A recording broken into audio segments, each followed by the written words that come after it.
Bagley. Someone recently asked if you would hypothetically kill coronavirus patient 0 if you could go back in time in order to prevent the spread and thus mass deaths caused. You replied no for various reasons which you explained. This got me thinking. In order to kill such a person, it means you can identify them.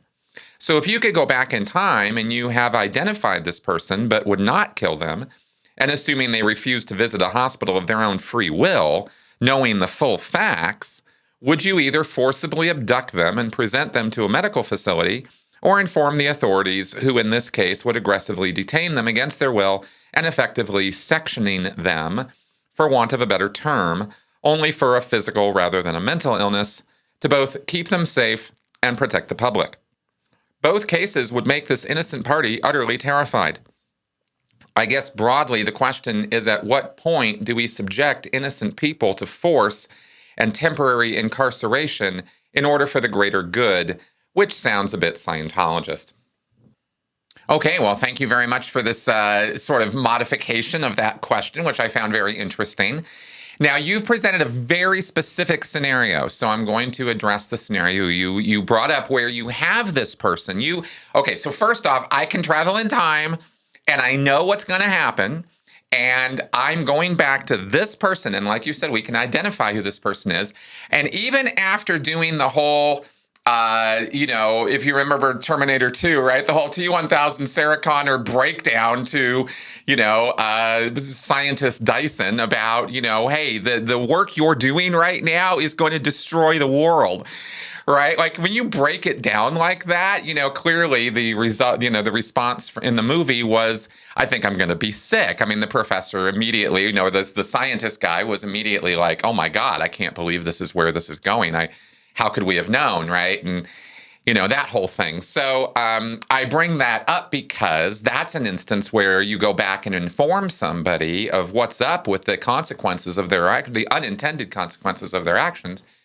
And they have a correct response of, oh my God, I can't believe that. Well, let's change that. Here you're presenting a scenario where the person is informed of this. I go back, I tell them, I say, look, there's going to be hundreds of thousands of people who are going to die if we don't do something about you right now. We have the opportunity to change the course of history in a positive direction for once. If you personally, individually, will go simply quarantine and get through this illness and get taken care of. And the person says, no, absolutely not. Screw that. Okay, well, first off, who is that person, right? Who is that? Now, if they don't believe you, okay, well, that's one thing. But if they simply go, you mentioned here in the question, they are fully informed, know the full facts, and they just say, nah, screw you. I'm okay with that. I'm all right with a couple 100,000 people dying because my personal freedom means more than that. I mean, let's make that up as a motivating reason. I mean, there could be various reasons why the person might, react negatively to it. But basically, I think they would all come down to fairly selfish reasons.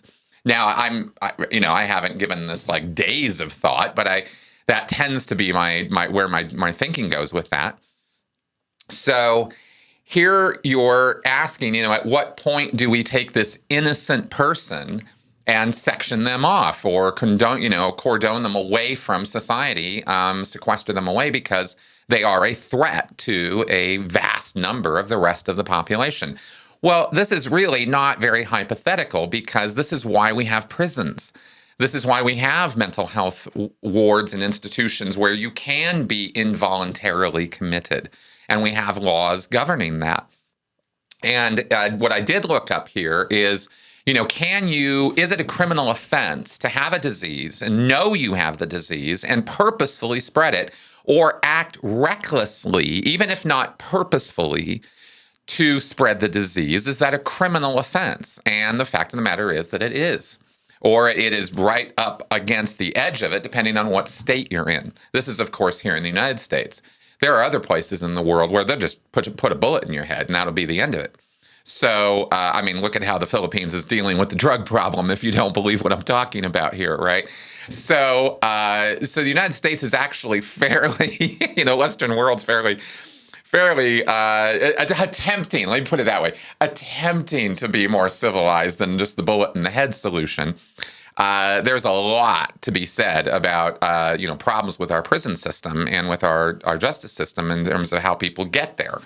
And I'm not going to go on some whole roll about that right now. I've done that before and I'll probably do that again. But for the purposes of this question, let's just put there that these systems are relatively just and that we agree that they are necessary, which they are.